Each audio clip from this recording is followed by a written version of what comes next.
디모데전서 3장입니다. 디모데전서 3장 1절에서 13절 말씀으로 선한 일을 사모하는 자의 마땅한 삶을 지금 세 번째 시간 하고 있거든요. 첫 번째 시간에서 장로의 개인 생활과 가정 생활까지 했었던 것 같고요. 그다음에 이제 사회생활, 교회 생활을 두 번째 시간에 했었고, 오늘은 이제 집사에 대해서 좀 살펴보려고 합니다. 정확하게 본문은 3장 8절부터 13절까지고요. 전체적으로 1절에서 13절까지 시리즈로 선한 일을 사모한 자의 마땅한 삶, 이렇게 이제 제목을 붙였습니다. 이렇게 제목을 붙인 목적이 있어요. 왜냐하면 교회의 장로랑 집사라는 그 직분만이 하나님을 위해서 일하는 것이 아니라 모든 선한 일을 사모하는 여러분들, 형제 자매 모든 사람이 다 결국에는 이 자격 조건에 가깝게 계속해서 자라가야 한다라는 것을 말씀드리기 위해서였고요. 이런 자격을 갖춘 자들을 일꾼으로 세우는 것은 맞는데, 그렇다고 해서 모든 다른 형제 자매들은 나는 어차피 장로 안 될 거니까, 집사 안 될 거니까 대충 살아도 되겠지라고 절대 생각하면 안 된다는 거죠. 이런 분들이 직분을 갖는 것이 맞고, 그리고 다른 사람들도 이런 분들의 본을 받아서 이렇게 변화가 되어야 한다라고 말씀을 드렸습니다. 그래서 지난 두 번의 시간 동안 제가 조금 집중해서 더 강조했던 거는 각각의 항목들을 모든 성도들에게 하나님이 성경 여기저기에서 다 요구하신다라는 것을 제가 좀 말씀을 드렸었어요.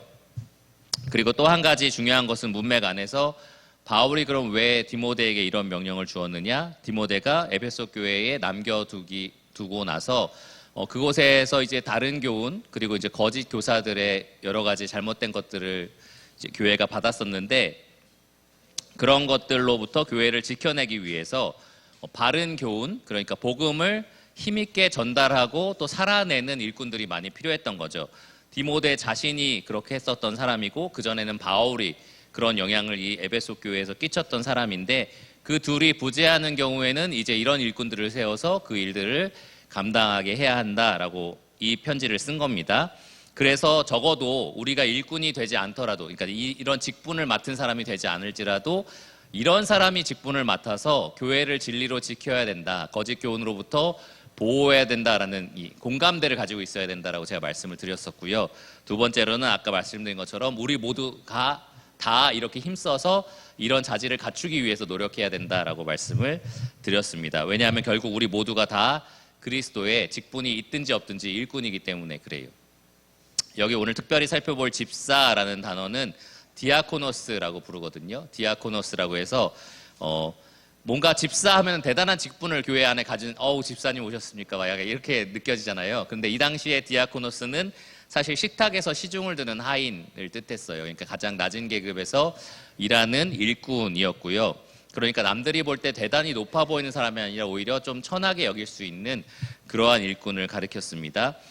그런데 교회에서 이런 직분을 맡은 사람들을 가리켜서 디아코노스, 집사라고 불렀던 거예요. 일꾼이라고도 해석이 됩니다.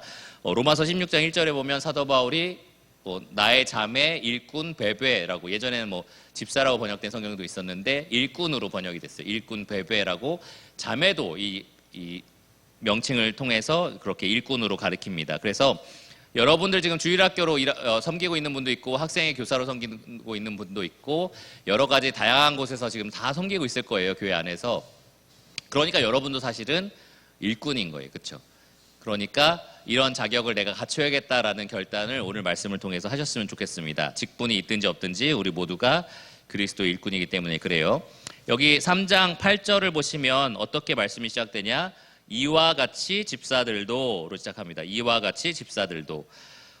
이와 같이라는 말 때문에 우리가 알 수 있는 것은 집사들도 장로와 똑같은 목적을 위해서 교회에 세워진다라는 거예요. 물론 하는 일이 좀 다를지 몰라도 교회를 건강하게 세우기 위해서, 교회를 진리로 지켜내기 위해서 집사들이 세워진다. 같은 목적을 위해서, 또 같은 주님, 같은 교회를 섬기기 위해서 세워진다라는 것에 있어서는 똑같다라는 거죠. 그리고 또 한 가지, 이와 같이 집사들도 라는 말을 통해서 앞에 있는 감독과 분명히 구분되는 직분이다라는 것을 우리가 또 알 수 있어요. 만약에 정말로 다 똑같다면 굳이 이렇게 나눠서 설명할 필요가 없잖아요. 그러니까 구분되는 직분이다라는 겁니다. 앞에 있는 감독이 교회 전체를 목양하고 가르칠 책임이 있었던, 다른 말로 하면 장로 혹은 목사라면은 집사는 조금 더 행정적인 부분 혹은 재정적인 부분, 실제적인 부분들을 감당했던 그러한 일꾼이었습니다. 사도행전 6장에 보시면 그래서 지혜와 성령이 충만한 6사람을 세워라 라고 해가지고 그 사람들을 집사로서 이제 세우죠. 그래서 그들에게 헬라파 과부들을 구제하는 것이 계속 이렇게 문제가 일어났으니까 그 일을 전담하는 일꾼으로 세웠었습니다. 잠깐만요. 시원해서 좋은데 약간 으스스하네요 몸이. 그래서 집사들은 그렇게 조금은 실질적인 일이다라고 여러분 생각하시면 좋겠고요. 그리고 장로 혹은 목사는 그렇게 영적인 일들을 좀 전담했던 사람들이다라고 생각하시면 좋겠습니다. 집사라는 말 자체가 위임받은 권한을 행사하는 사람이라는 의미가 있어서 그래서 장로의 권한 아래서 집사들이 움직이고 그 명령에 따라서 일했던 것은 사실이지만 어떤 지위가 존재하는 건 아니에요. 교회에서 제가 지금 현재 목사로 있고 청년의 교사로 있다고 해서 제가 여러분에게 너 결혼해, 뭐 너 집 팔아 이렇게 할 수 있는 권한이 없잖아요, 그렇죠? 다만 저에게 주어진 것은 하나님의 말씀으로 정말 필요한 것들이 있을 때 그 말씀을 전달해 주는 역할만 하는 거지, 그 말씀으로 권면하는 일을 하는 거지, 어떤 이 세상이 말하는 어떤 계급, 어떤 그런 것들로 구분하는 게 절대 아니다라는 겁니다. 그러니까 집사와 장로 간의 관계도 마찬가지예요. 목사와 집사도 마찬가지인데 서로 존중하면서 그 하나님 세우신 질서를 지키지만 동역하면서 하나님께 영광을 돌리는 그러한 일꾼이다라는 것을 우리가 꼭 기억해야 됩니다. 둘 다 하나님이 세우신 거고 둘 다 하나님의 교회를 위해서 세우신 거기 때문에 거의 장로와 같은 자격을 요구하고 있어요. 오늘 하나하나 좀 살펴볼 텐데 살펴보면서 그리스도의 디아코노스인 일꾼인 여러분들도 나도 이런 조건에 맞는가 한번 점검해 보면서 좀 들어보시면 좋겠습니다. 먼저 본문을 읽어볼게요. 3장 8절부터 13절까지입니다. 이와 같이 집사들도 정중하고 일구이언을 하지 아니하고 술에 임박히지 아니하고 더러운 일을 탐하지 아니하고 깨끗한 양심에 믿음의 비밀을 가진 자라야 할지니 이에 이 사람들을 먼저 시험하여 보고 그 후에 책망할 것이 없으면 집사의 직분을 맡게 할 것이요 여자들도 이와 같이 정숙하고 모함하지 아니하며 절제하며 모든 일에 충성된 자라야 할지니라. 집사들은 한 아내의 남편이 되어 자녀와 자기 집을 잘 다스리는 자일지니 집사의 직분을 잘한 자들은 아름다운 지위와 그리스도 예수 안에 있는 믿음의 큰 담력을 얻느니라. 첫 번째로 개인 생활입니다. 집사들도 개인 생활, 가정 생활, 그 다음에 보상 이런 식으로 좀 살펴볼게요. 개인 생활, 사회 생활, 가정 생활, 보상 이렇게 네 가지로 좀 살펴보겠습니다. 8절에 개인 생활이 나오는데요. 개인 생활의 첫 번째가 정중하고라고 시작을 합니다. 집사들도 정중하고, 이 정중하다라는 말은 그냥 듣기에는 뭐 조용하고 뭐 약간 엄중하고 뭐 좀 예의 있고 약간 이런 느낌이 있어요. 그런 의미가 조금씩은 다 들어있는데 가장 잘 표현할 수 있는 표현은 존경할 만하다예요. 존경할 만하다. 집사들은 한마디로 말하면 존경할 만하다. 그러니까 이게 굉장히 포괄적이죠. 여러 가지 면에 있어서 책망할 것이 없는, 그 장로에 대해서도 책망할 것이 없어야 된다라고 했었는데 하나님 보시기에 아무런 흠이 없어야 된다는 것은 말도 안 되죠. 그런데 사람들이 평가할 때 쟤는 저게 문제야, 저건 정말 치명적인 잘못이야 라고 생각할 만한 것들이 없어야 된다라는 거예요. 물론 까다로운 사람의 입장에서는 그런 게 다 보이겠지만 근데 대부분 일반적으로 봤을 때 저 사람은 저게 너무 치명적이어서 저 일을 하면 안 돼라는 그런 것들이 없어야 된다는 겁니다. 그래서 집사들도 장로와 마찬가지로 다방면에서 그렇게 존중을 받고 존경받을 만한 그러한 성품을 갖춰야 된다는 거예요. 개인 생활에 있어서. 찰스 스윈돌이라는 목사님은 이 집사에 관해서 이렇게 말을 했어요. 시간이 지나 더 무르익기만 하면 감독이 될 만한 그런 사람들. 그러니까 앞에 있는 장로랑 개인적인 성품면에 있어서 크게 차이가 없는 거죠. 조금만 더 무르익으면 이 장로가 될 수 있는 충분한 자질이 있는 사람들이라고 얘기를 하는 겁니다. 장로와 집사 간에 그렇게 큰 구분이 없다는 거예요. 장로는 엄청 존경스러운 인품을 가졌는데 집사는 그보다 조금 못해도 돼 이렇게 할 수 있는 게 아니라는 거죠.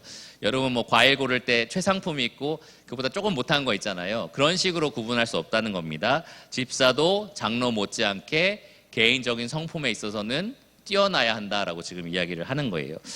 그런데 저는 개인적으로 이 스윈돌 목사님이 했던 말이 일리는 있지만 조금 틀린 부분도 분명히 있다라고 생각해요. 성경적이지 않은 부분이 있다고 생각합니다. 왜냐하면 여러분들이 이렇게 설명을 들으면 마치 집사에서 승진하면 장로가 되는 식으로 이렇게 생각하기가 쉬워서 그래요. 근데 절대 그렇지 않습니다. 집사와 장로라는 교회에 주어진 이 유일한 두 직분은 절대로 호봉이 아니라 은사에 따라서 얻는 거다라는 거예요.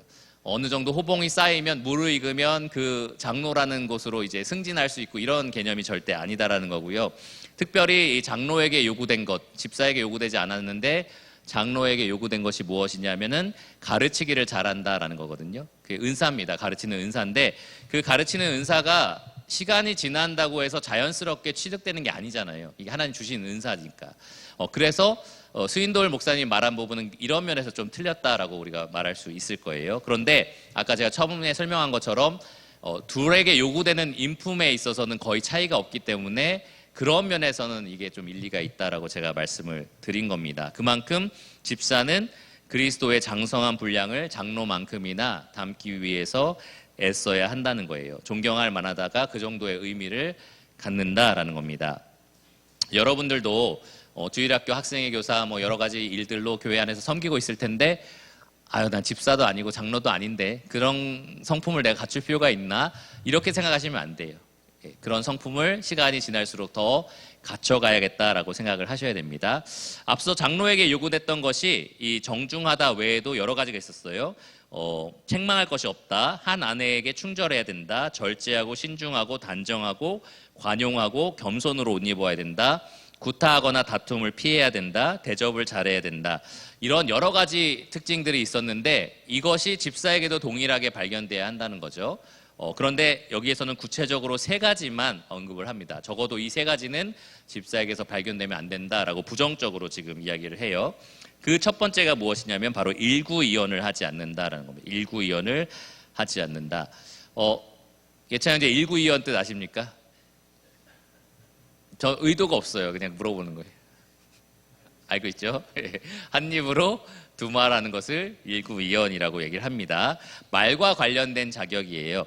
입술이 한마디로 말하면 진실하다라는 겁니다. 이 사람은 여기에서 얘기해도 똑같이 얘기하고 저기에서 얘기해도 똑같이 하고 이 사람한테 얘기할 때도 저 사람한테도 얘기할 때도 항상 진실된 것을 말하는 거예요. 너한텐 그렇게 얘기했어? 나한테는 아닌데 이렇게 하지 않는다는 거죠. 그때 너 그렇게 얘기하지 않았어? 라고 하는데 지금은 달라지고 그렇게 하지 않는다는 겁니다. 항상 참된 것을 말하는 거예요. 그런데 이제 일을 해보면 여러분도 회사에서 누군가랑 일을 해보면 자기의 유익을 위해서 자꾸 말을 이렇게 바꾸거나 아니면 좀 과장되게 하거나 축소하게 하거나 이런 사람들이 있어요. 누군가에 대한 이야기를 전달해 줄 때도 자기에게 유리하게 혹은 그 사람에게 안 좋게 말을 자꾸 바꾸는 사람들이 있습니다.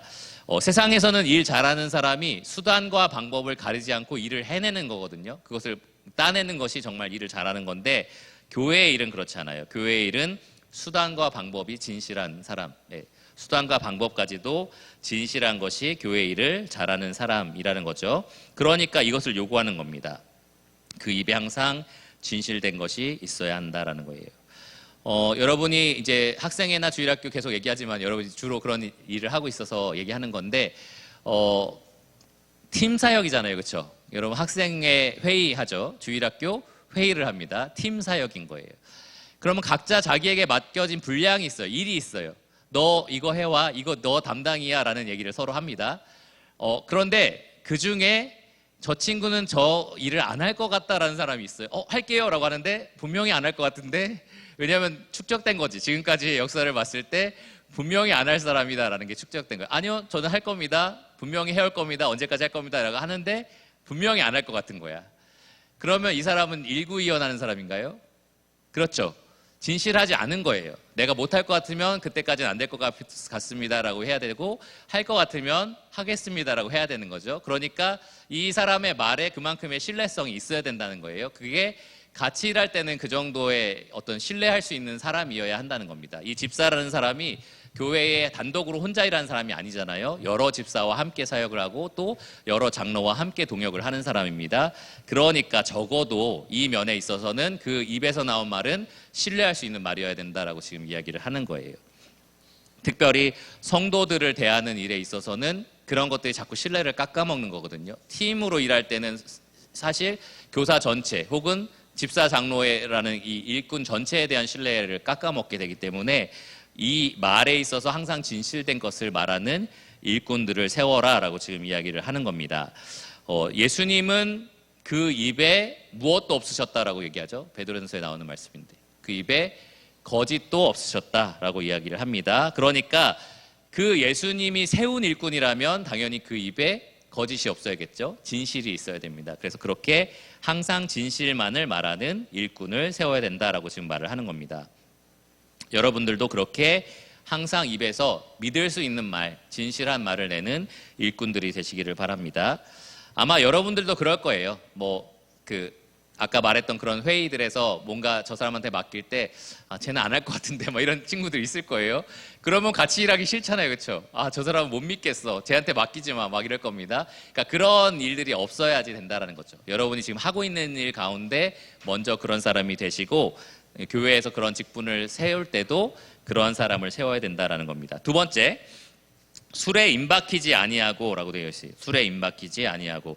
문자 그대로 해석하면 많은 술을 삼가는 사람입니다. 많은 술을 마시지 않는 사람, 절제하는 사람을 가리켜요.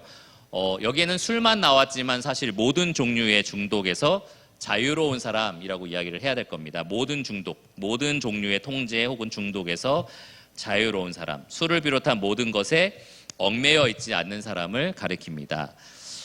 히브리서 12장 1절에 보면 이 구름같이 허다한 예수님의 증인들, 믿음의 선배들이 있다라고 하면서 우리 보고 인내로서 너희 앞에 있는 경주를 다하라라고 명령을 합니다. 그러면서 그 앞에 무슨 말이 나오냐면 무거운 것과 얽매이기 쉬운 죄를 벗어버리라라고 얘기를 해요. 경주를 해야 되는데 내 앞에 계속 그 발목을 잡는 장애물이 있는 거죠. 얽매이기 쉬운 죄라고도 얘기했고 무거운 것이라고도 얘기를 했습니다. 그러니까 내가 어딘가에 중독되어 있으면 술이든 영상물이든 미디어든 SNS든 내가 거기에 중독돼 있다라고 한다면 이 경주를 하는 데 있어서 그것이 장애물로 작용을 하는 거예요. 그러니까 히브리서 기자는 모든 믿음의 사람들, 우리들 다 포함이죠. 우리들에게 이 인내로서 이 경주를 할 때에 우리 발목을 잡는 모든 것들을 다 벗어버리라라고 명령을 하는 거예요. 그러면서 히브리서 12장 2절에 보면 우리의 믿음의 주요 온전케 하시는 예수 그리스도를 바라보라라고 하면서 그분이 어떻게 하셨는지 얘기해요. 어떻게 하셨냐? 앞에 있는 기쁨을 바라보면서 십자가를 참으셨다라고 얘기를 합니다. 그러니까 신자들이 절제한다는 것은 결국 우리 바로 앞에 있는 것이 아니라 그 너머에 있는 것을 바라보면서 지금 앞에 있는 것들을 절제한다는 것을 의미해요. 내가 주님을 위해서 이렇게 더 살고 싶고 이렇게 기쁨을 더 드리고 싶다면 지금 내가 이것을 절제해야겠다라고 하는 거죠. 그게 우리가 가야 할 인내의 경주입니다. 그런데 절제하지 못한다는 것은 그 반대의 의미예요. 뭐냐면 지금 내 눈앞에 있는 당장의 기쁨을 내가 얻기 위해서 그 너머에 있는 하나님의 기쁨을 내가 포기하겠다라는 것을 의미합니다. 그게 절제하지 못한다는 것의 또 다른 설명이에요. 지금 눈앞에 있는 나의 기쁨, 내가 원하는 것을 얻기 위해서 그 너머에 있는 하나님의 기쁨이라든지 더 얻을 수 있는 것들을 내가 포기하겠다라는 것이 절제하지 못한다라는 것의 또 다른 표현입니다. 지금 술을 마시고 싶고요. 지금은 SNS로 위로를 받고 싶고 지금 미디어 쇼츠를 통해서 잠깐 쉬고 싶어서 내 마음을 기쁘게 하고 싶은 마음이 큰 거죠. 그렇게 함으로써 더 좋은 몸 상태 혹은 더 좋은 깨끗하고 이렇게 하나님께 아름다운 영혼으로 다음날 예배를 드려야지 이런 것들이 잘 안 되는 거예요. 지금 당장 하고 싶은 게 있으니까.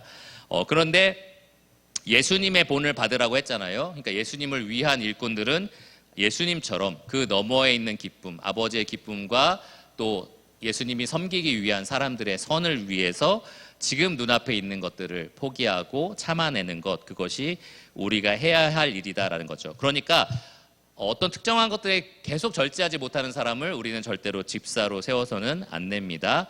왜냐하면 예수님의 본을 역행하는 일을 하는 사람이기 때문에 그래요. 그래서 그리스도를 위한 일꾼은 마땅히 절제하는 삶을 살아야 됩니다. 저도 여러분 나이대가 있었고 지금도 여전히 싸우는 것들이 있어요. 이거 그만해야겠다라는 것들이 있어요. 지금도 똑같이 인스타그램 여러분들 찾아다니면서 제가 인스타그램 형사거든요. 그래서 이 친구 3명이 놀러 갔구나. 여기 그릇이 3개 있는 거 보니까 이러면서 이제 형사가 되고 있는데 말씀드리고 싶은 건 어쨌든 그런 걸 보다 보면 거기 있는 동영상도 보게 되고 뭐 이렇게 재밌는 영상도 보게 되고 이렇게 되잖아요. 그러니까 여전히 씨름하는 것들이 이제 계속 생기기 마련이라는 거죠.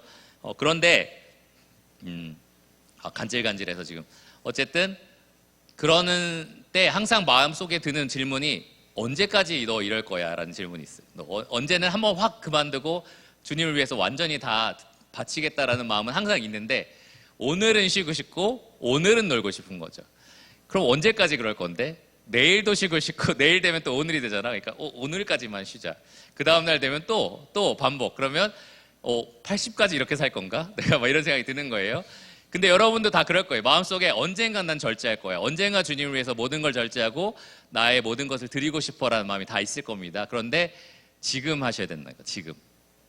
지금 그렇게 하셔야 됩니다. 지금 그렇게 해야지 진짜로 주님처럼 절제하는 삶, 아버지를 그렇게 기쁘게 하는 삶을 살 수 있다는 거죠. 그런데 본이 되는 사람이 집사가 돼야 한다라는 거예요.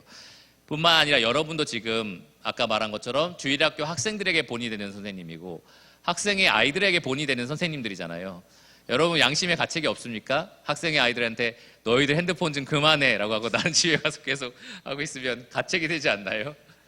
너희들 SNS 너무 빠져있는 것 같아 하면서 나는 맨날 하고 있어. 이러면 가책이 되잖아요. 그러니까 먼저는 내가 그렇게 절제하는 모습으로 본을 보이는 그런 일꾼이 돼야겠다라는 생각을 가지셔야 됩니다. 그런 사람, 그런데 본이 되는 사람을 우리가 집사로 교회에 특별한 일을 맡기는 일꾼으로 그렇게 세워야 된다는 거예요. 마지막 세 번째는 더러운 일을 탐하지 않는다라는 겁니다. 더러운 일을 탐하지 않는다. 이거는 집사가 일하는 목적이 순수해야 된다는 거예요.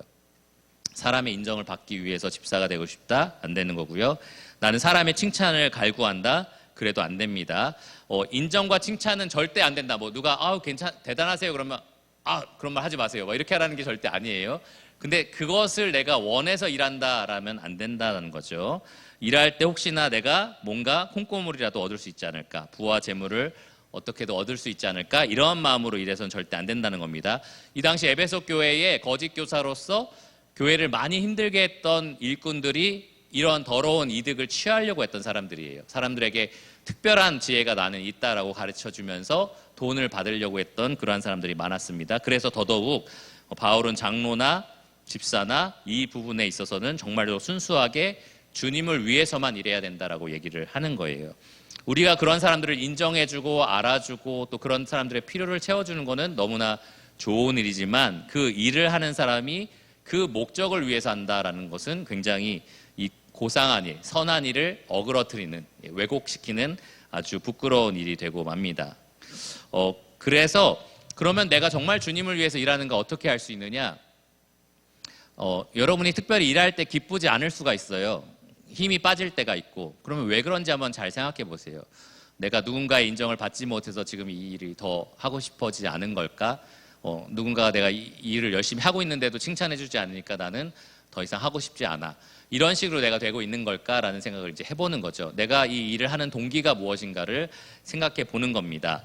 저도 마찬가지고 또 집사로 세워진 분들도 마찬가지예요. 교회에서 계속 성실하게 일을 하다가도 내가 왜 이 일을 하는 거지? 라는 생각이 들 수가 있거든요. 근데 그럴 때 주님이 이 일로 기뻐하신다면 나는 너무나 기쁘다라는 생각을 해야 되는 겁니다. 주님께서 내가 충성스럽게 일할 때에 주님이 정말 기뻐하시고 그것으로 영광을 받으신다면 나는 그걸로 됐다라는 생각을 가져야 된다는 거죠. 누가 인정해주지 않고 칭찬받지 못해도 내가 이것으로 엄청난 부를 얻지 못할지라도 주님이 알아주신다면 그걸로 됐다라고 생각을 하는 겁니다. 제가 그래서 매일 기도하는 것 중에 하나가 그거예요. 나를 예수 그리스도의 보혈로 씻겨주신 그 은혜에 항상 감격하게 해달라라는 기도 하나랑 이어서 그 그리스도의 그 자기 몸을 바쳐서 피로 사신 이 교회를 섬기게 하신 특권이 얼마나 위대한지 얼마나 값진 것인지 늘 기억하고 감사함으로 일하게 해달라라는 것을 항상 기도하거든요. 필요해서 그렇습니다. 여러분도 마찬가지. 내일 주일학교 하죠? 5주차인데 합니다. 기뻐요? 약간 눈동자가 흔들리는 게 좀 보였는데 네. 내일 어쨌든 학생회도 합니다. 그렇죠? 네. 다 일찍 끝나서 갈 수 있는데 4시에 끝납니다. 기쁩니까? 네. 만약에 내일 쉬어. 어때요? 기뻐요? 그래서 그런 일들을 할 때에 내가 정말 무엇을 위해서 일하고 있는가를 생각해야 되는 거죠. 하나님의 디아코노스, 일꾼은 정말 더러운 이득이 아니라 거룩한 하나님의 영광을 위해서 일하는 사람이다라는 것을 꼭 기억해야 됩니다. 하나님을 위해서 내가 일할 수 있다는 게 얼마나 큰 특권이에요. 그렇죠? 예. 그리고 우리 영원히 하나님을 위해서 일하게 될 사람들이잖아요. 근데 영원히 그분을 위해서 일하게 될 하늘나라를 소망하는데 이 땅에서 일하는 건 너무 싫어. 막 이런 거는 이게 연결이 안 되잖아요. 그렇죠? 그러니까 집사로 세워질 사람은 이 부분에 있어서도 분명한 본이 돼야 되고요. 여러분들도 그리스도의 일꾼으로서 그렇게 맡겨진 일에 충성하시기를 바랍니다. 두 번째로 이제 사회생활입니다. 9절과 10절에 기록되어 있어요. 9절을 보시면 깨끗한 양심에 믿음의 비밀을 가진 자라야 할지니 라고 되어 있습니다. 전에 말한 것처럼 양심은 우리의 속사람을 일반적으로 가리킵니다. 우리의 속사람이 결국에는 우리가 겉으로 하는 모든 것들을 결정하는 잣대가 되거든요. 우리의 양심이 그래서 더러우면 더러울수록 더러운 삶을 살 수밖에 없고요. 우리의 양심이 깨끗하면 깨끗할수록 그것에 투과된 삶인 깨끗한 삶을 낼 수밖에 없습니다. 그래서 예수님은 누가복음 6장 45절에 선한 사람은 마음에 쌓은 선에서 선을 내고 악한 자는 그 쌓은 악에서 악을 낸다라고 말씀을 하셨어요. 우리의 속사람이 깨끗하면 깨끗한 삶, 속사람이 더러우면 더러운 삶을 살기 마련이다라는 거예요. 그러니까 깨끗한 양심을 가진 사람은 때가 끼지 않은, 더럽혀지지 않은 그러한 마음으로, 속마음으로 항상 선악을 정확하게 분별을 합니다. 그리고 올바른 것을 취하여 살아갈 수 있는 능력을 가진 사람이에요. 양심이, 속사람이 깨끗하기 때문에 지금 겉사람이 깨끗한 것은 내가 좀 신경 쓰고 잘 보여야 되는 사람 앞에서만 갈아입으면 그만이잖아요. 겉사람은. 그렇죠? 사람들 많은 곳에서는 겉사람이 깨끗한 척 하면 되고 사람이 적고 혹은 혼자인 경우에는 겉사람을 갈아입으면 그만이에요. 근데 여기 속사람이 깨끗한 사람, 깨끗한 양심이라고 되어 있는 걸 보면 이 사람은 언제 어디서나 누구를 만나든지 변하지 않는 동일한 모습을 보여주는 사람이라는 것을 알 수 있습니다. 혼자 있을 때든 가족이랑 직장 동료랑 함께 있을 때든 조금도 다르지 않은 일관성을 가진 사람. 왜냐하면 그 속사람이 깨끗하기 때문에 그래요. 그 양심이 깨끗하기 때문에 다르지 않는 모습을 보여줍니다. 그러니까 여러분 직장에서 저 교회 다녀요 하면 어디가? 막 이렇게 하면 이제 속사람이 지금 깨끗하지 않은 상태인 거죠. 겉사람만 그 직장에서 좀 바꿔서 입고 다니고 또 교회에서는 또 새로운 옷을 입는 거죠. 그렇게 해서는 안 된다는 거예요. 그리스도인, 특히 집사로서는 사회생활에 있어서는 똑같은 모습, 똑같은 양심을 가지고 똑같이 행하는 사람이 되어야 한다라는 겁니다. 그 다음에 믿음의 비밀을 가진 자라는 말은 그가 가지고 있는 교훈, 가지고 있는 사상들이 믿음의 비밀, 곧 참된 믿음을 견고하게 하는 비밀은 복음을 가리키거든요. 그 복음을 가지고 있다라는 것을 가리킵니다. 결국에 9절 말씀을 한마디로 요약하면 복음의 바른 교리를 가지고 있을 뿐만 아니라 그 교리대로 양심을 깨끗하게 하여서 복음에 합당한 삶을 살아내는 것, 안과 밖이 동일한 사람이라는 거죠. 어디다 갖다 놔도 이 사람은 안과 밖이 동일한 사람, 복음으로 빚어진 마음, 그리고 복음으로 살아내는 삶, 이것을 다 실현하는 사람이 바로 이 사람이다라는 겁니다. 이것이 단순히 이 사람이 어떤 시점에 딱 봤을 때 와 대단하다, 저 사람 참 복음을 잘 알고 있네, 되게 잘 살고 있네 라고 하는 어떤 순간을 말하는 게 아니라 계속해서 검증된 상황을 이야기해요. 이 사람은 삶을 통해서 계속해서 이것이 검증된 상태다라는 겁니다. 10절을 보세요. 이에 이 사람들을 먼저 시험하여 보고 그 후에 책망할 것이 없으면 집사의 직분을 맡게 할 것이요. 여기 시험하다라는 말은 금속의 순도를 검사하다라는 뜻을 가지고 있습니다. 금속이 얼마나 순수한지를 검사하기 위해서 이 당시에 어떤 일을 했느냐? 불로 계속 가열을 해요. 그래서 어느 정도 시간에 이것이 녹는지, 그 안에 있는 물질 중에 불순물을 없는지를 검사하는 거예요. 그러니까 오랜 시간 동안 이 성도들을 바라보면서 삶에 많은 어떤 시험들이 있잖아요. 불같은 시험들이 있을 겁니다. 근데 그걸 통해서 이 사람의 뭐가 드러나냐? 마음에 얼마나 견고한 믿음이 있는지, 복음에 대해서 얼마나 확실하게 알고 있는지, 그것을 어떻게 능력 있게 살아내는지를 계속해서 검증한다는 거죠. 그래서 오랫동안 지켜보면서 이 사람은 정말 그 안에 깨끗한 양심이 있구나, 정말 복음이 그 안에 살아있고 또 그것을 살아내는 사람이구나 라는 것이 검증됐을 때 이러한 사람을 집사로 세워야 된다라고 이야기를 하는 겁니다. 충분히 확인된 사람들을 세워야 된다라는 거죠. 그러면 장로는 이런 검사 기간이 필요 없을까요? 여기 지금 집사에 대해서만 나와 있잖아요. 아닙니다. 장로도 있어요. 그래서 6절에 보시면 새로 입교한 자를 하지 말라고 되어 있습니다. 왜냐하면 충분한 검증이 이루어지지 않았으니까. 이제 막 교회에 들어온 사람은 아직 모르니까 세우지 말라고 된 겁니다. 그러니까 집사나 장로나 똑같이 충분한 검증 기간 후에 그렇게 세워야 된다는 거예요. 뭘 검증하느냐? 그 안에 복음이 확실하게 견고하게 뿌리 박혀 있는지, 그리고 진짜로 그 복음대로 살아내는지, 삶의 여러 가지 시험과 어려움들을 만났을 때 그 복음대로 정말로 살아낼 그런 능력이 있는지를 점검해 보는 겁니다. 좋을 때는 다 좋아요. 좋은 일이 많고 아무 문제 없을 때는 다 좋은 형제 같아 보이고 다 좋은 자매 같아 보이죠. 근데 삶에 굴곡이 있을 때 그 사람의 진짜 현 주소가 보입니다. 그걸 통해서 이제 검증된 걸 통해 이제 집사로 세워야 된다라고 얘기를 하는 거예요. 자, 다음에는 가정생활 11절과 12절입니다. 11절에 보시면 여자들도 이와 같이 정숙하고 모함하지 아니하며 절제하며 모든 일에 충성되 자라야 할지니라 라고 되어 있어요. 좀 뜬금없죠. 집사들 얘기가 쭉 나오다가 갑자기 여자들도 라고 얘기가 됩니다. 그래서 이 여자라는 단어, 구네라는 헬라어 단어인데, 구네가 여자로도 번역될 수 있고요, 아내로도 번역될 수 있습니다. 둘 다 충분히 가능한 번역이에요. 여자 혹은 아내. 그러니까 어떤 사람들은 이것을 여자로 번역해서 여자 집사다라고 이야기를 해요.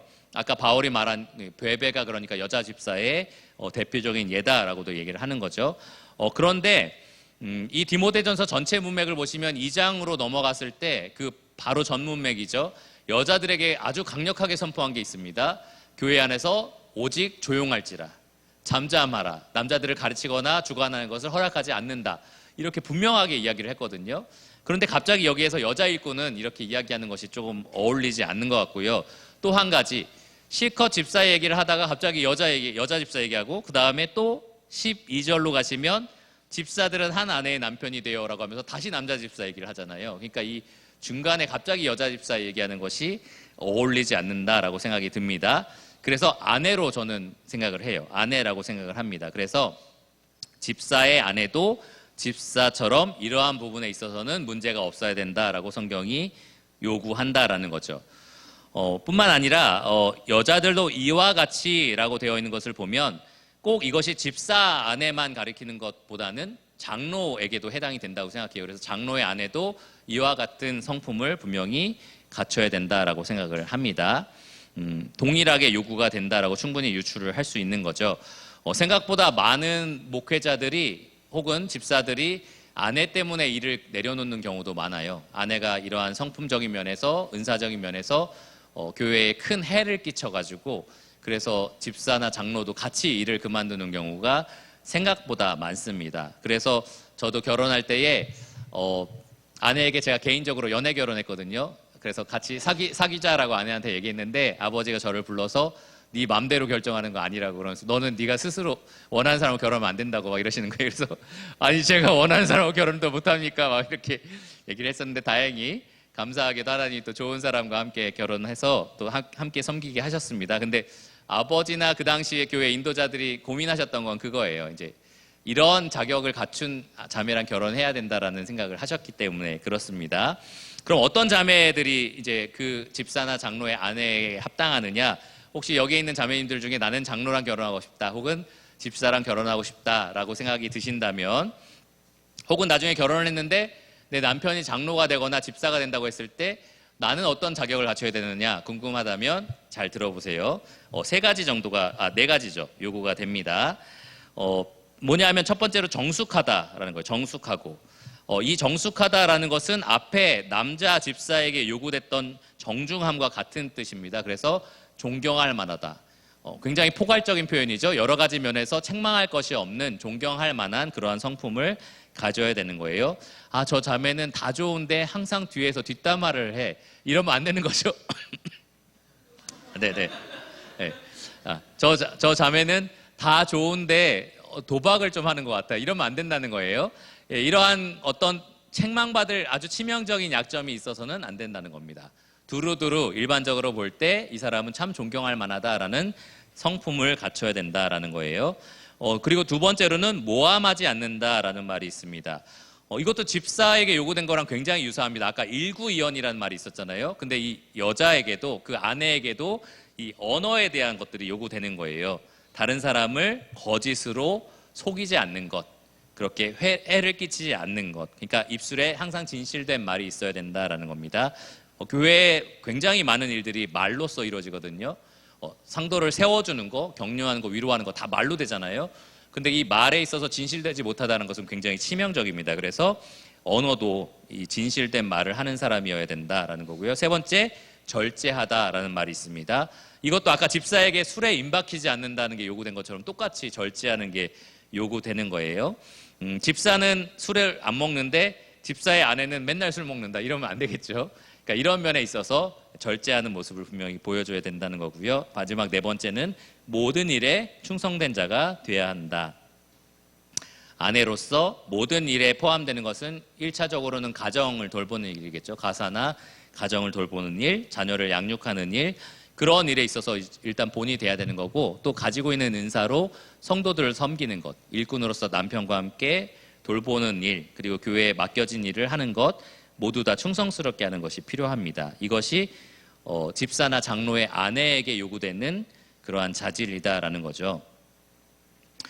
그리고 남편은 아내를 이런 사람이 되도록 계속해서 가르치고 훈련할 필요가 있어요. 여기 이 집사에게 요구된 다음 12절 구절을 보시면, 집사들은 한 아내의 남편이 되어 자녀와 자기 집을 잘 다스리는 자일지니, 이 말에 이 의미가 포함이 되어 있습니다. 자기 아내, 자기 집에 자기 아내와 자녀가 있잖아요. 근데 그 아내도 자기 그 리더십을 잘 순응하고 따를 수 있도록 그렇게 훈련하고 양육하는 책임이 집사에게 있다는 거죠. 만약에 내 아내가 여러 면에 있어서 부족하다라고 한다면 장로나 집사는 그런 일에 있어서 아내를 계속해서 권면하고 격려하고 가르치고 그렇게 책망해서 올바른 길로 계속 인도할 책임이 있다는 거예요. 근데 아내가 엄청 대가 세네, 남편이 너무 힘이 없어 그 앞에서. 그래서 여보 이거 하면 좋지 않겠어요? 근데 난 싫은데? 이러면은 남편이 아무 말도 못해. 이러면 이제 이 가정이 집사 가정 혹은 장로 가정으로 이 교회에서 일하기가 힘들다는 거예요. 장로나 집사는 아내도 그렇게 잘 다스리고 이끌어갈 책임이 분명히 있다는 겁니다. 여기에는 자녀들도 포함돼요. 앞서서 장로에게 요구됐던 것처럼 자녀가 방탕하게 살지 않도록 다스리는 것, 그리고 부모에게 순종하도록 계속해서 다스리는 것, 그러한 자질이 이 집사에게 분명히 요구된다는 거예요. 이런 것들이 되지 않을 때 분명하게 그 일을 그만둘 수밖에 없는 상황이 펼쳐지게 됩니다. 독신인 경우에는 사실 이런 것들에 대해서 좀 고민할 필요가 없죠. 저 같은 경우 사실 자녀가 없기 때문에 자녀를 잘 다스린다라는 것은 저에게 해당되는 상황은 아닙니다. 하나님이 주신다면 또 해야 되는 일이겠죠. 근데 저는 이제 아내를 잘 다스릴 책임이 저에게 있는 겁니다. 집사들도 마찬가지예요. 아직 싱글일 때는 아내나 자녀를 다스릴 책임이 없죠. 그러나 결혼을 하면 그러한 책임이 이제 요구가 되는 겁니다. 여러분 지금 청년이고 아직 결혼 안 한 사람들이 주로 저 뒤에 결혼한 사람도 있는데, 결혼 안 한 사람들이 주로 여기에 있는데요. 결혼할 때 이런 조건들을 생각해 본 적 있으세요? 내 아내가 존경할 만한 아내 혹은 존경할 만한 남편이었으면 좋겠다. 그리고 뭐 말에 있어서 항상 진실된 말을 하는 사람이었으면 좋겠다. 이런 것들을 이제 생각하면서 기도해 본 적 있으신가요? 보통 잘생겼으면 좋겠다. 예뻤으면 좋겠다. 키는 몇 센치 이상 됐으면 좋겠다. 이런 거 주로 많이 구하잖아요. 이런 거 구하는 거 뭐 이해는 되지만 가장 먼저 구해야 되는 것은 내가 그리스도의 일꾼으로 나는 평생을 이제 살아갈 건데, 꼭 집사의 직분을 갖든지 갖지 않던지 나는 그리스도의 디아코노스 일꾼으로서 살아갈 건데, 함께 배필이 되어서 살아갈 사람은 이런 성품을 갖춰야 되는구나 라는 걸 오늘 배웠잖아요. 그러면 이것에 대해서 기도하시고요. 또 나도 이런 성품을 갖기 위해서 노력하시기를 바랍니다. 그렇게 한 팀이 될 때 둘이 정말 힘있게 하나님을 섬길 수 있어요. 그런 일꾼으로 일할 수가 있습니다. 한 사람이 이 자격을 갖추지 못하면 둘이 한 몸을 이룰 때 사실 서로에게 장애물이 되기가 쉬워요. 그러니까 둘 다 이런 자질을 갖추기 위해서 청년 때에 더욱더 노력하시기를 바랍니다. 마지막 보상입니다. 13절에 보시면 흥미롭게도 장로에게는 없는데 집사에 대해서는 잘했을 때 이런 보상이 있다라는 약속이 있습니다. 13절에 집사의 직분을 잘한 자들은 아름다운 지위와 그리스도 예수 안에 있는 믿음에 큰 담력을 얻느니라. 아까 말씀드린 것처럼 집사라는 단어 자체가 이 당시에는 조금 천히 여김을 받을 수 있는 그러한 언어였어요. 식탁에서 시중드는 가장 낮은 계급의 하인.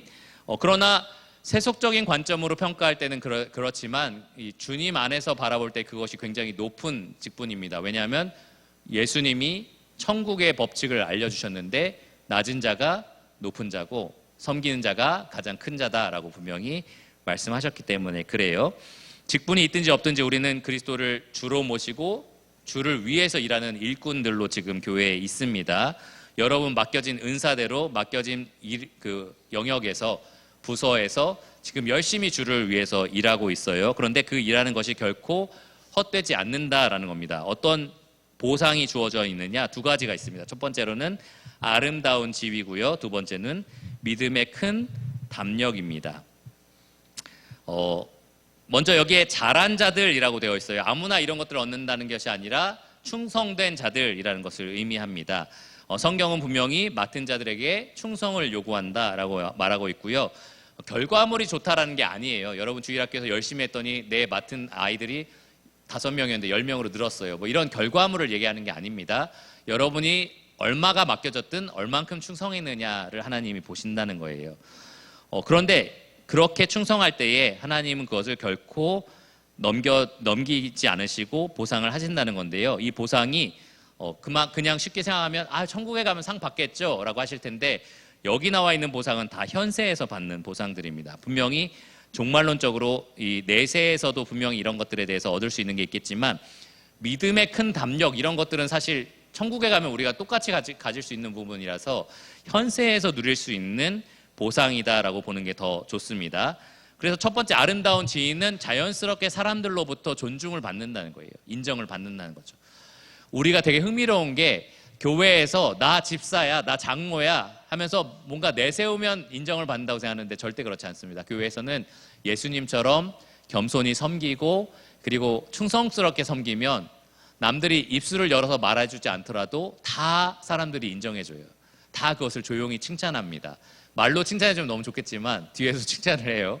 다 그 사람이 정말 뛰어나고 아름답다라고 생각을 합니다. 그것이 교회 안에서 정말로 아름다운 지위를 얻는 방법이에요. 여러분이 충성스럽게 일한다면 자연스럽게 영향력을 얻게 되고 권위를 얻게 되고 존경을 받게 되고 인정을 받게 됩니다. 이것은 주님께서 여러분에게 주시는 거고 성도들이 그것을 알아보는 거예요.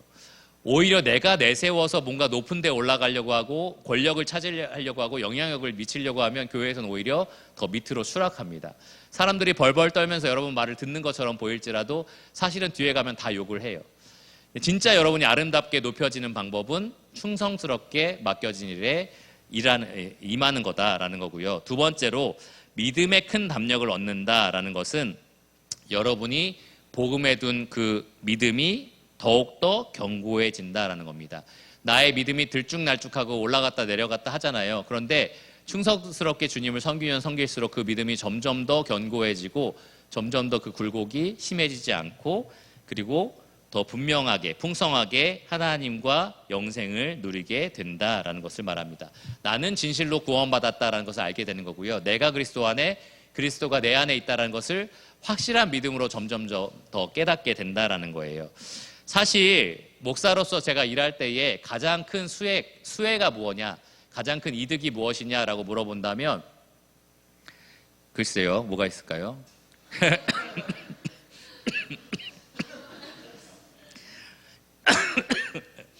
가장 큰 이득은 무엇이냐면 내가 주님 안에 가까이 있구나라는 걸 느낄 때예요. 내가 주님 안에 가까이 있구나. 주님이 내 안에 계시는구나.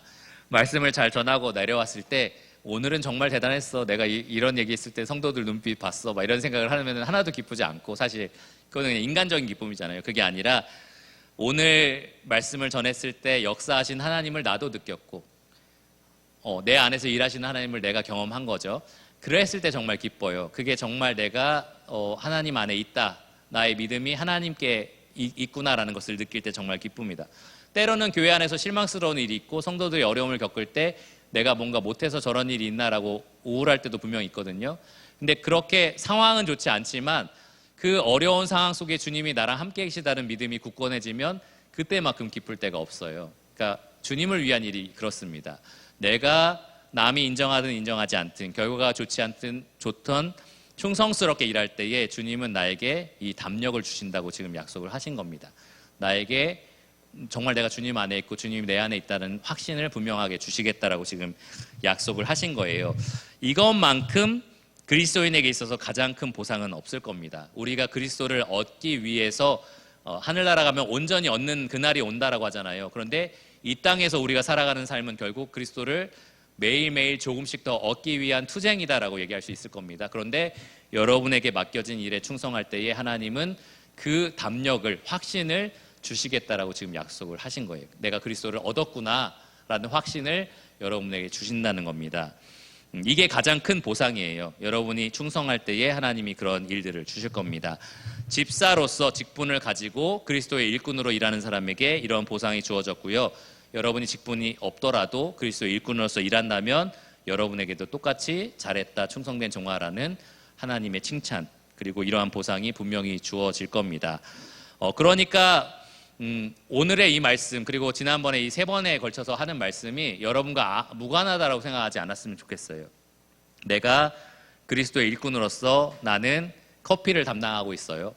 나는 주일학교를 담당하고 있어요. 나는 학생을 담당하고 나는 마이크를 점검하고 있어요 라고 했을 때 이 일이 결코 헛되지 않다는 생각을 했으면 좋겠어요. 이것을 충성스럽게 내가 해낸다면 분명히 주님께서 기뻐하신다라는 것을 알았으면 좋겠고, 하나님이 여러분을 높이신다라는 것을 알았으면 좋겠고, 그리고 하나님이 여러분의 큰 확신을 더하신다라는 것도 여러분이 신뢰하면서 기쁨으로 일했으면 좋겠습니다. 지금 청년회 회장으로 좀 오래 일하고 있고, 또 주일학교도 여러분 10년 이상 일한 사람들도 분명히 있을 텐데, 아닌가? 나이가 보면 10년 안 되겠네. 하여튼 5년, 10년, 사역지 10년 넘었죠. 15년, 장로라고 할 수 있겠죠. 무르익은 사람. 네, 무르익은 사람. 근데 교회에서 일하는 청년들 볼 때에 제가 되게 짠하기도 하고 안타까운 마음도 있을 때가 있어요. 왜냐하면 여러분이 주중에는 힘들게 일하고 주말엔 또 교회 와서 일하고, 그리고 교회에서 대부분 힘쓰고 어려운 일들은 다 청년들 투입합니다. 그리고 보통 한 사람이 한두 가지 일을 하는 게 아니라 여러 가지 일을 해요. 그러니까 좀 짠한 마음도 있는데 이왕 수고할 거 기쁨으로 하면 좋잖아요. 그렇죠? 예, 기쁨으로 하고 이것이 정말 주님을 위한 일이다라는 그런 확신을 가지고 일했으면 좋겠어요.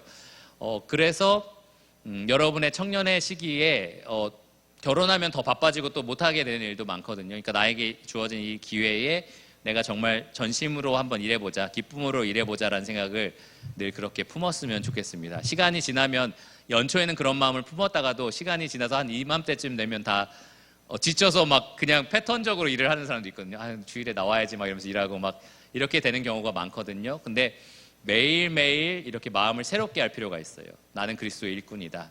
그리스도가 나를 이 일로 부르셨다. 현재 다른 일로 나를 부르지 않는다면 지금 나에게 맡기신 일은 이거다라고 그렇게 확신을 하시고 이 보상을 바라보면서 충성스럽게 일하시기를 바랍니다. 여러분의 학생들, 주일학생들이나 학생의 아이들 다 여러분들의 본을 따라서 지금 자라나고 있는 아이들이라고 보시면 돼요. 그러니까 내가 그런 데 있어서 본이 되는 일꾼으로서 이들을 그리스도의 또 다른 일꾼으로 양성해야겠다, 양육해야겠다라는 그런 사명감을 가지고 그렇게 일하시기를 바랍니다. 그러면 오늘 기도를 하고 말씀을 마치겠습니다. 하나님 감사합니다. 하나님께서 교회에 세우기 원하시는 일꾼들의 자질들을 살펴보면서 우리가 과연 이러한 자질들을 갖추고 있는지 생각해 보게 됩니다. 하나님, 우리가 말씀대로 일꾼들을 세우게 하여 주시고, 하나님 또 우리가 말씀이 요구하는 그러한 자질을 갖춘 일꾼으로 세워지게 하여 주시기를 원합니다. 주님, 우리가 영원토록 멸망받을 자들이었고 이 지옥을 불태울 그러한 장작들이었지만 하나님께서 우리를 불쌍히 여기시고 정말 진흙 속에 생명이 담겨 있는 하나의 피조물에 불과한 우리들을 하나님이 그 아들을 바치심으로써 하나님의 자녀로 삼아 주셔서 하나님을 위해서 존재하고 하나님을 위해서 일할 수 있는 그러한 새로운 피조물로 만들어 주셨습니다. 그 은혜를 늘 잊지 않고 그리스도께 충성하는 그러한 일꾼들로 세워질 수 있도록 도와주시고, 이 가운데 정말 오늘 성경이 요구하는 자질을 갖춘 많은 집사들이 일어날 수 있도록 도와주시고, 꼭 직분을 갖지 않더라도 그리스도의 일꾼으로서 하나님 요구하시는 충성되고 그리고 존경할 만한 하나님이 기뻐하시는 자질을 갖춘 그러한 일꾼들로서 지금 맡겨진 일들을 잘 감당하는 그런 청년들 되게 하여 주시기를 간구합니다. 예수님 이름으로 감사하며 기도드렸습니다. 아멘.